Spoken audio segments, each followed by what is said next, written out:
Hi there, Max Wright. And a few days ago, I made a video talking about the negative consequences that are certainly going to happen if the Million Student March people get their way. And it's actually going to hurt the students the most, and which is quite ironic. But it seems to happen so often from the left. They put forward, especially in the world of economics. I know the right have plenty of faults of their own, but with regards to liberals and the left, they really do sell themselves short so often with regards to the economic policies that they advocate. And just I think about some of the blunders over time. The 2008 housing crisis that have, caused a global financial crisis, caused incredible hardships for people, especially the poor. The 2008 financial crisis was caused by a bubble in real estate prices and then a crash in real estate prices. And that was caused by something started by Clinton and later expanded by Bush, which was to, something which sounds good and sounds honourable. Let's help people who can't get into real estate. Let's help poor people get into real estate. So Freddie and Fannie were created. Banks were encouraged to lower their lending standards so people did not need as big a deposit. Lower interest rates were offered for certain categories. All these things build out. If you were certain demographics, if you were certain people who were considered in social need, then you got special privileges, special loans, and all these kinds of things. And the result was, yes, there was this immediate short-term benefit that those people were able to get into the real estate market. The inevitable thing happened. Many more people entering the real estate market caused this huge boom. Prices are going up considerably and consistently. And then all of a sudden, of course, there's a glitch in the economy. Somewhere there's some little trigger which says things have to go backwards a little bit. After all booms, there's a bust. And now those people who couldn't save for enough for a deposit, they had very small deposits, but the banks were able to lend them 97%, 100%, sometimes 105% to borrow, to buy the house. Now all of a sudden those people are underwater and they've lost their job, they can't make their repayments. And of course, those are the ones who are hurt the most by that financial crisis and that bursting of the real estate bubble. If you were wealthier, you were able to hang on for a few years and prices could kind of come back now. So again, we have this instance whereby through good intentions, people advocate this policy. They use the violence of the government to force it upon everybody. And some people were able to see, but not many, were able to see the consequences that were likely to happen. And of course, it came back and it hurt the very people the most that the policy was aimed at helping. In Australia, the country I'm from, they tried a similar thing, again, with the same mentality. It was for young families to help them get in homes because the housing markets were so crazy in Sydney and Melbourne. So what they did was they came up with a first homeowners grant for people only if it was your very first home. Then the government would waive a bunch of taxes that people normally pay when they buy homes. They also just gave cash grants. I think it was up to $21,000 at some stage. If it was your first home, the government would just give you $21,000. Exactly the same thing happens. The dynamics of the market changed. Many more people entered. Huge run up in real estate prices. And now there's a next generation of people who come along who weren't old enough or able to take advantage of that the first time around. And now houses are more than double what they were 10 years ago when they tried to help solve the problem of housing affordability for poor people. So just compounding the errors for the people who needed it the most. The current student debt bubble is another one of these crises going on, caused by government. Again, people with very good intentions. How can we help people get better education? How can we make education more available to more people? What we'll do is the government will guarantee loans for all students. So all these banks and financiers and whatever else, they can step forward, they can loan money to students risk-free because the governments will bank it. What that will do is that will encourage the banks to lend to students, which it did. Now students have way more money to spend on education. What of course has that done? That means that the cost of education has just skyrocketed because supply and demand, there's many more dollars chasing that education. And so the banks came out of it fantastically. The educational facilities came out of it fantastically. Now the students are leaving. There's many more students than there was previously.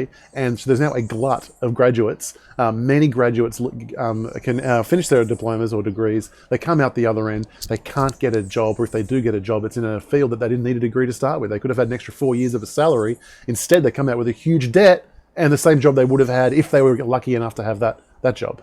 And again, all these things they come from a good heart, but it comes down to a lack of economic skills and understanding, and people using the government to distort markets, and it's the second, third, and fourth tier of consequences that happen that come back and bite you in the ass. Sometimes those consequences are relatively easy to see, sometimes they're quite difficult to see, and sometimes they're downright impossible to see.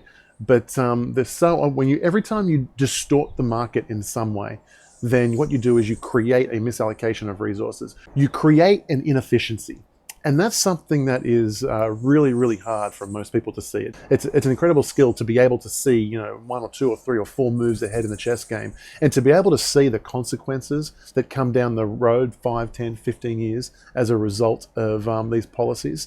It takes a skill to get, and most people don't. They see the immediate benefits like free education, help the poor housing. These are great ideas, but they have consequences and most people can't see them, and so they get enacted. And what I would really love is for people to really start identifying that fact and saying, having the humility, it's like, you know what, I was an advocate of that stuff too, and I really need to see that maybe this isn't my skill set. Maybe we need to be cautious when we force these things on people throughout society. To give you an idea just how bad some of these consequences are, and by people who just don't understand economics.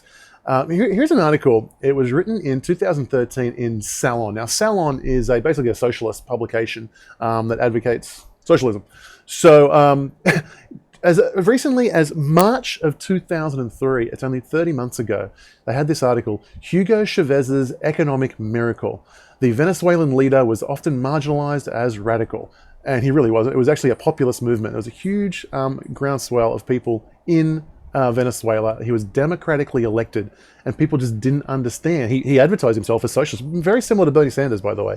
He advertised himself as socialist. He was going to do all these things, promised a whole bunch of free stuff to a whole bunch of people, and was voted in on a populist movement. And here's Salon, selling this as this one of the best things ever. Hugo Chávez's Economic Miracle. And for a few years, yes, there is this short-term benefit. But it's akin to, if you plant a vegetable garden or something, and yes, you harvest all of the crops and don't save any seed. Yes, that season you eat very well. But in the next season, you starve to death because you weren't able to replant crops. And so the socialist appeal is, let's just give lots of free stuff to lots of people. People will have more, there'll be economic activity, yada, yada, yada. And yes, for a short period of time, it looks great. And if you jump the gun, you can be fooled into writing silly articles like this, celebrating the virtues of socialism as discovered by Venezuela. But now, just 30 months later after this article, and that's how poor this publication and this author was of being able to see second and third tier consequences of what they're doing. Now, you're probably aware, Venezuela is a complete disaster. They're running at over 50% inflation. The shelves are completely bare in all the supermarkets. People are lining up for hours and hours and hours to get food. You can see the video as I speak over the top of it. This is people running to get food. They lined up for hours to get this. And these are the consequences of these leftist policies. Once you get good at predicting them, it does become really, really obvious. But especially if you go to a government-run school, you're not going to learn the errors of government consequences. You're just not going to learn it. And you don't get good at spotting them. You don't get good at predicting them. But if you spend enough time out of those environments, and if you educate yourself in, maybe Austrian economics or disciplines of economics that you don't learn in government-run schools, then you're much more likely to be able to see this. So I just really hope this is a lesson for people on the left, lesson for people advocating what Bernie Sanders is advocating. Yes, it sounds good. Yes, it's going to help some people in the very short term. But what you're going to do is you're going to destroy all of the economic incentives that are so important for generations of growth, and it will come back to bite you in the ass hard. And what's really frustrating about this is the lack of humility. For example, this author and this publication, I guarantee they haven't published any kind of retraction on that comment. If anything, they would have explained it away as it's some capitalist fault. Some capitalist somewhere, that's the reason Venezuela fell apart. And that's such a massive problem. So often there's not this pause for reconsideration. It's like, at least is there a little bit of doubt in this author's mind now? Is he, or is it in this publication, or are they still going strong advocating the virtues of socialism? And of course they're still going strong. And it came to me, it was really highlighted to me, some of the psychological pressures on people. This is universally in all decision making. There's ego involved when we advocate for something. When you advocate for something, it's hard to change your mind because you've got to go back and admit you were wrong, and no one likes to do that. And that's true of many things. And this was really highlighted to me. I was chatting to a guy, I was in Ireland last week, and just out late one night and chatting to a guy in a bar.